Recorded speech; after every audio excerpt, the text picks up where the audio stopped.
Hi guys! In this video, you're gonna learn how to delete my YouTube channel. So first you need to open your profile at the upper right corner, then click YouTube Studio.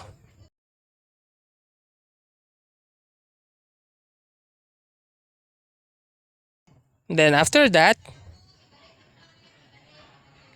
click Settings at the bottom left corner. And then click Channel. And then click Advanced Settings tab. And then scroll down until you see Remove YouTube Content. Then click it. Then click I want to permanently delete my content.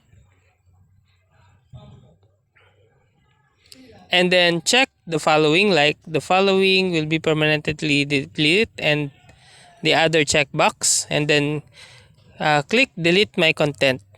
So that's it. That's how to delete my YouTube channel.